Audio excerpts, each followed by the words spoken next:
Welcome to the School of Marvelous Light, little flock. Go to Romans chapter 14.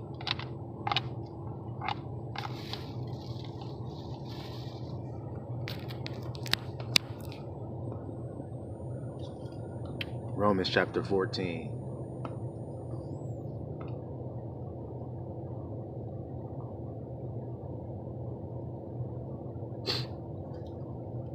We'll start at verse 7.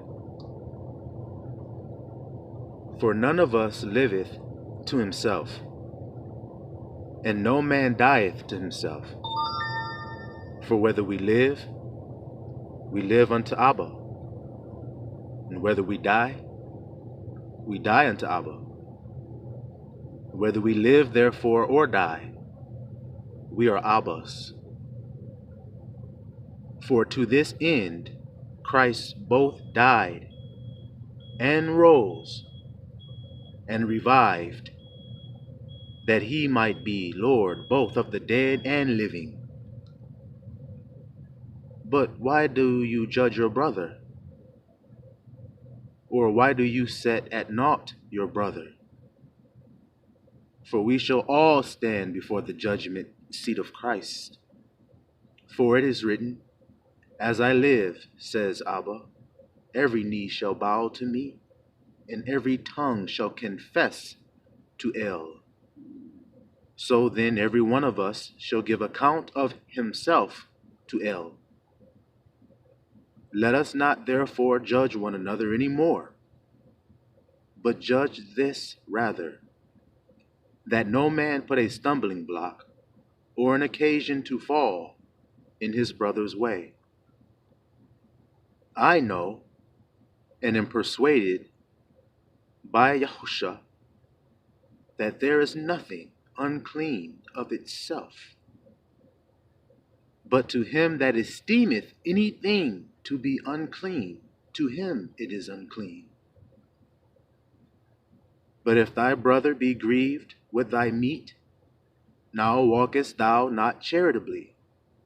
Destroy not him with your meat, for whom Christ died. Let not then your good be evil spoken of. For the kingdom of El is not meat and drink, but righteousness and peace and joy in the Holy Ghost. For he that in these things serveth Christ is acceptable to El and approved of men. Let us therefore follow after the things which make for peace, in things wherewith one may edify another. For meat destroyeth not the work of El.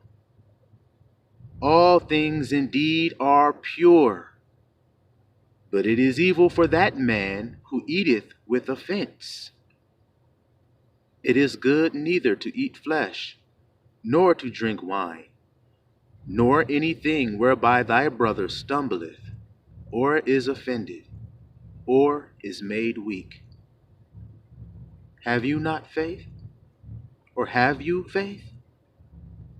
Have it to yourself before El. Happy is he that condemneth not himself in that thing which he allows. And he that doubts is damned if he eat, because he eateth not of faith. For whatsoever is not of faith is sin. So we just read a mouthful right there, right? What can we glean from this in our daily lives? Well, we were reading about not judging our brothers. And he's also telling you that you're judging all the time. That's why he said, if a person does something and they do it with a clear conscience, then it is not a sin to them, even though a person may be watching them do it and think it's unclean activity. Do you understand? You understand? The man is not self-condemning himself when he does it, though someone else outside of him may be condemning him. He's free See, the law of liberty that sets us free. He is free from that bondage that that other man still is in. He has not accepted that all things are pure. Is that not what he said? Did he not say in another place that these all things are, nothing is unclean of itself? He said, and what convinced him of that? He told you, Yahushua convinced him of that nothing is unclean of itself. It just is. But when a man looks upon that thing, then he starts to esteem it to be unclean or clean. He does that. Now, he also said that it is not you living, but it is Abba living. So then it is Abba, the one that is in you, that is esteeming the thing. You see it?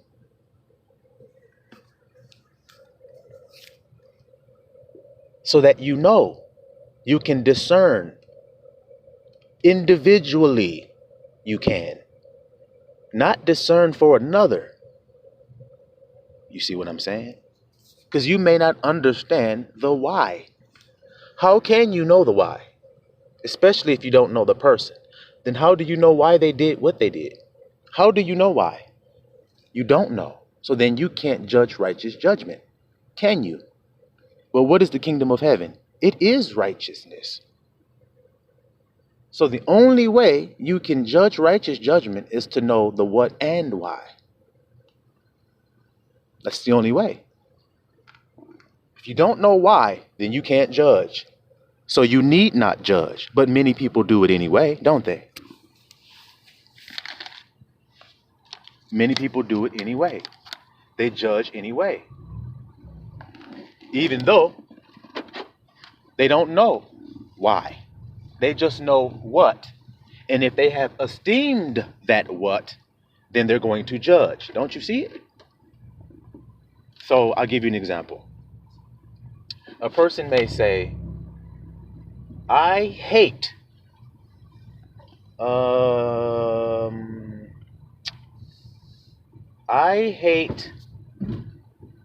singing. Okay? They hate it. They esteem it as unclean. Let's just say. That's what it is. So they hear a person singing, and then they go, look at this guy. Doesn't he know that singing is unclean? Why in the hell would he be doing that? That's what they start to do. You see? Now, that man may be singing because he's happy. He may be singing because he's free. So then, if you knew that's why he was singing, then you wouldn't judge the singing.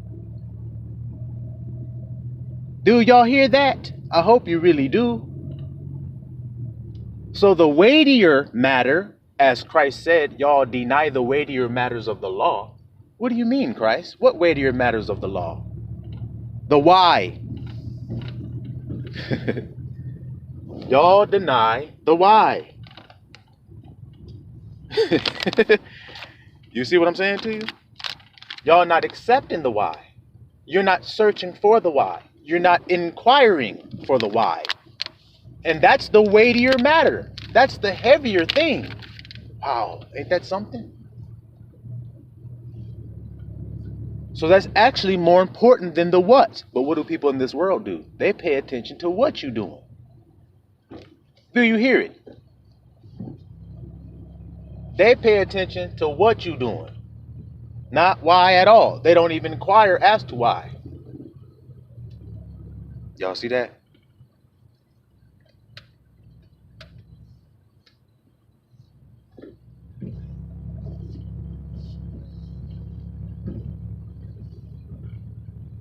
Not bad, y'all. So they don't inquire. So then they don't judge righteous judgment. Just like Abba said. Y'all judge outward appearance. Well, where's the why at? Thank you, Mrehala, wisdom. Where's the why? Now, Abba already admitted that as men and women, we judge outward appearance. Now, where's the what at? So the what is on the outside. He said you're judging wrong because you judge outward appearance.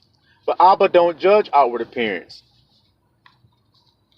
So then does Abba judge the what you did? Or does he judge why you did it? Now we've already found out that the why someone did something is hidden on the inside, right? But you can't see it. You have to inquire. You have to dig. Right? Now to see what they did, you don't have to dig. It's right there, obvious. It's out in the open. It's done. You see? It's the outward manifestation of something inside. Do you get it? So since we do things true and real, then we have to do things from what's going on inside. For instance, healing a person. If you never heal the why the sickness is caused, then it doesn't matter if you try to treat the sickness. If you don't deal with why, then they'll keep doing the why, and then the sickness will keep recurring. Won't it? See, if you stop the why, then guess what? You won't get the what. In other words, the sickness. You won't get the sickness if you deal with why you have the sickness. Y'all following me?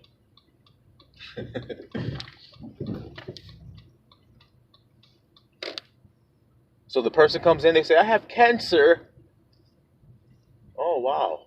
Why do you have cancer? That's the first question we should be asking. Well, why? What makes a person have cancer? This, and this. Okay, have you been doing this, and this? Oh, yeah. Okay, well, we need to stop doing that if you don't want to have cancer. There's no need in us going, oh my God, cancer!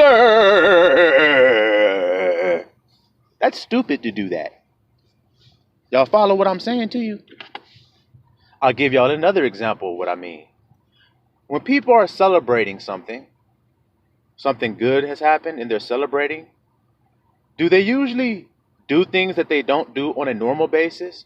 Maybe they'll drink some wine or an alcoholic drink on that day. Yes. Do they eat foods that they normally won't eat? Fatty foods, foods that just for taste, they just taste good. They ain't necessarily healthy, but normally they eat a healthy diet. Yes. So you know I ain't lying about what I'm saying. What you mean, grandson? Well, if I see that man that say he just had a child, so he's celebrating that. So he has his friends over, they're drinking, and he gets a little tipsy. He's smoking a big ass cigar. Then hit the weed. He done got high. He done ate up a whole bunch of food. You see what I'm trying to say to you? If nobody knew he had that child and somebody saw him doing that, they would start judging that man. Look at this drunk ass nigga. This nigga smoking weed and drinking.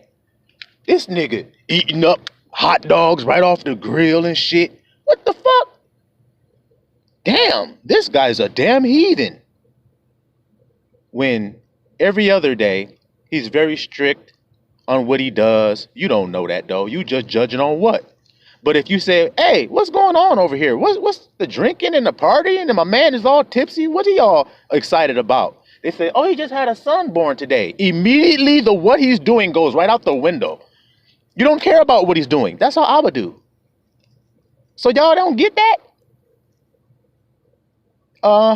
See how it working? Ain't it beautiful? Ain't it easy? Okay, so I just been real judgmental in my life. I didn't know I was being judgmental. Especially if you a Jew. If you a Jew, then your ass is real judgmental because you a perfectionist. I'm here to tell all the true Jews that.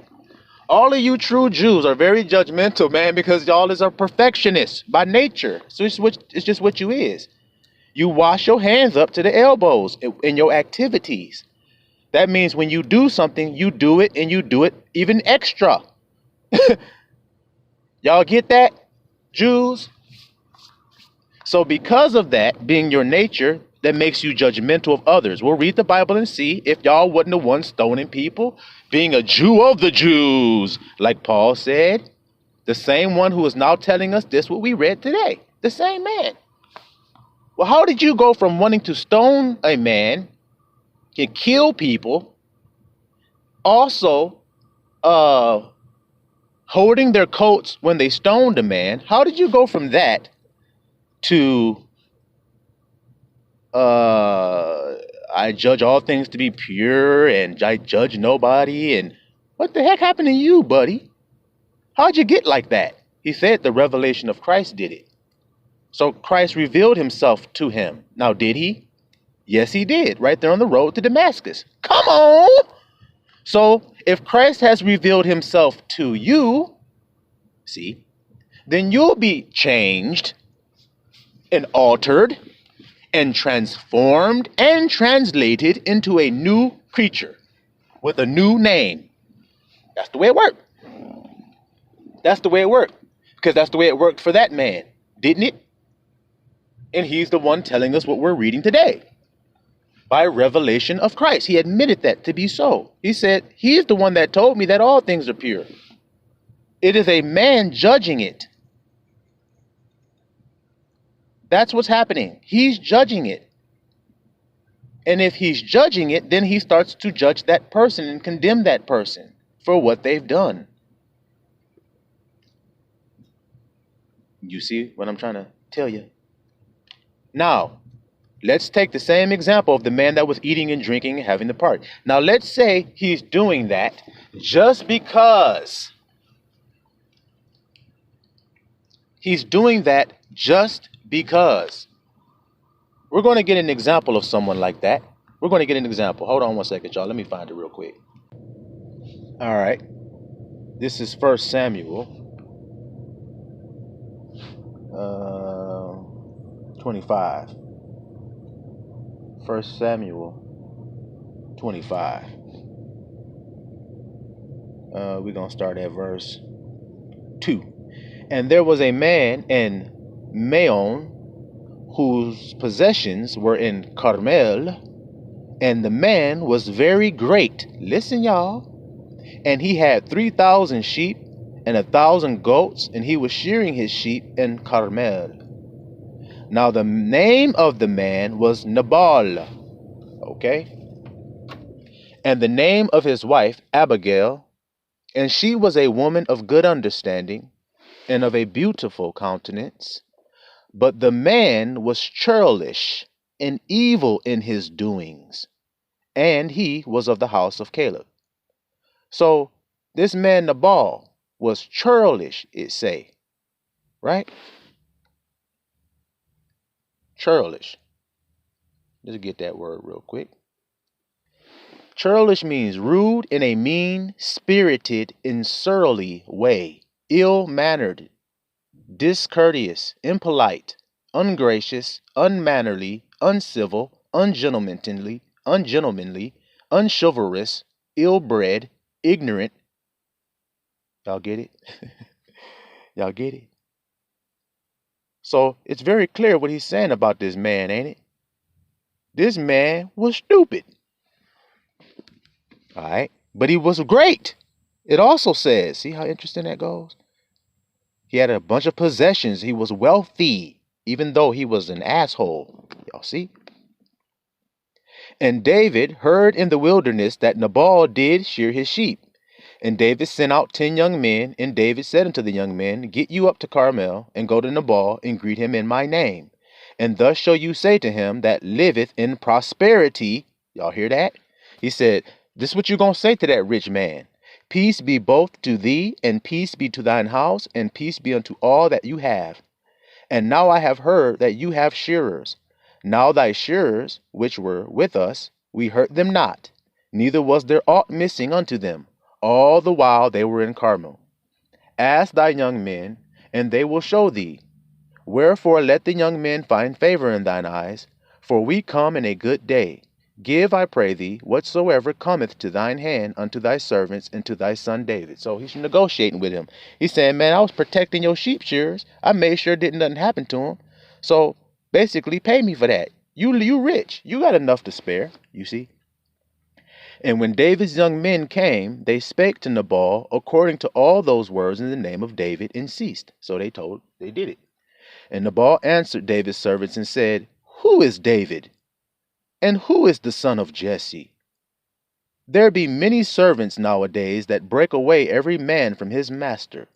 Shall I then take my bread and my water and my flesh that I have killed for my shearers and given unto men whom I know not whence they be? So David's young men turned their way and went again and came and told him all those things. Y'all heard that? And David said unto his men, I want y'all to listen. So basically the nigga said, get on up out of here, man. I ain't giving y'all nothing. And they told it to David. Now let's see what David's reaction is. And David said unto his men, gird you on every man his sword. And they girded on every man his sword. And David also girded on his sword. And there went up after David about 400 men, and 200 abode by the stuff. So what did David do? He said, hey, let's lock and load and go holler at this nigga. But one of the young men told Abigail, Nabal's wife, saying, behold, David sent messengers out of the wilderness to salute our master, and he railed on them. You heard that? He let him have it. But the men were very good unto us. They said they treated us good. And I don't know why Nabal was being so mean to them. You see? He says, and we were not hurt, neither missed we anything, as long as we were conversant with them when we were in the fields. So they protected them, like I said. They were a wall unto us by night and day. And while we were with them, keeping the sheep. See, they did us good. Now therefore know and consider what thou wilt do, for evil is determined against our master and against his household. For he is such a son of Belial that a man cannot speak to him. Belial mean worthlessness. He is such a worthless man, you can't even talk no sense into him. Y'all hear this? This is his own servant saying this shit about him. So this is what I mean about judging a man. You see what I mean? It's not what he's doing on the outside, because on the outside you would think he's doing something right because he's rich. So he's got to be doing something right, but look at his heart on the inside. Then Abigail, she did what she had to do. We're going to get on going and get ahead. All right, we're going to go on and get ahead.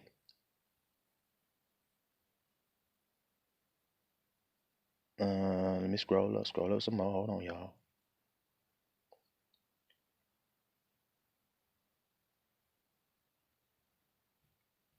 Okay, so she meets David and she gives David some food and everything like that. But I want to get to Nabal. Now this is his wife. Watch this. Now y'all heard the record of the servants who said he is son of Belial. You can't even talk to him. You hear his reputation. You see. Now this is his wife gonna give her words. It's 25. Let not my lord, I pray thee, regard this man of Belial, even Nabal. This is his wife.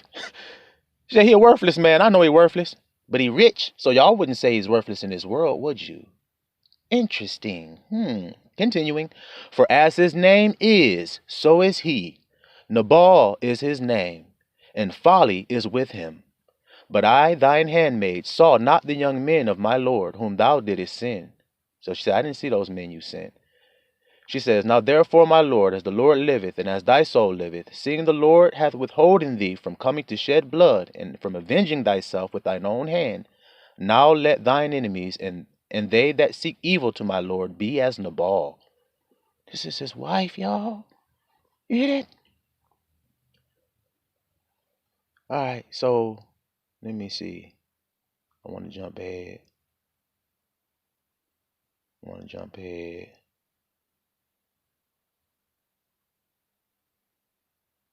Okay, we want to get to what happened to Nabal.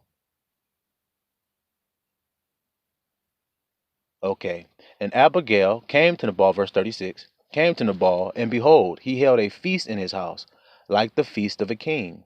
And Nabal's heart was merry with him. This is what the whole point of what I was telling you guys. Remember the man that had the child? And so he was having the feast like a feast of a king, but nobody was offended because he had had a child. Now here's Nabal. He's having a feast like a feast of a king, you see? Now, I gave y'all all of that homework before so that we could understand his character, so that when we read this, we understand why. Okay. And Abigail came to Nabal, and behold, he held a feast in his house like the feast of a king. And Nabal's heart was merry within him, for he was very drunken. Y'all hear that? So he was blue. This boy was faded. He had one too many drinks. You see? Wherefore she told him nothing less or more until the morning light. But it came to pass in the morning, when the wine was gone out of Nabal, and his wife had told him these things, that his heart died within him, and he became as a stone. And it came to pass about 10 days after, that Abba smote Nabal, that he died. You see that?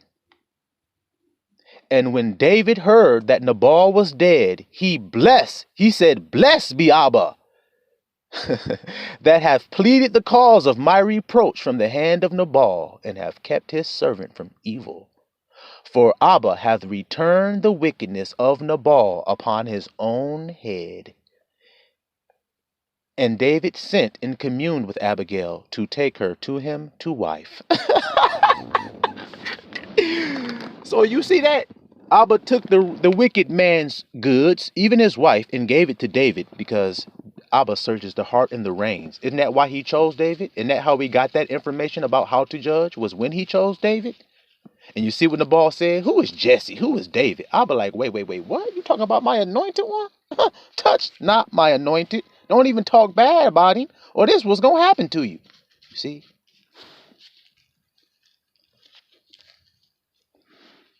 Nabal just having a feast because he's a glutton. Because he can. But you having a feast. I thought you said you needed that food and that meat so that you can give somebody else something to eat. But now you eating it all up yourself, but you couldn't give David nothing to eat, though. Okay. Okay. And he ended up DEAD. So as you can see, Abba don't search the outside, because I'm sure a lot of people thought Nabal was the shit because he was rich. But he wasn't shit. And Abba proved that by taking his life. Ain't that who killed him? All right then. So y'all judge righteous judgment today, little flock. Silouan, Israel.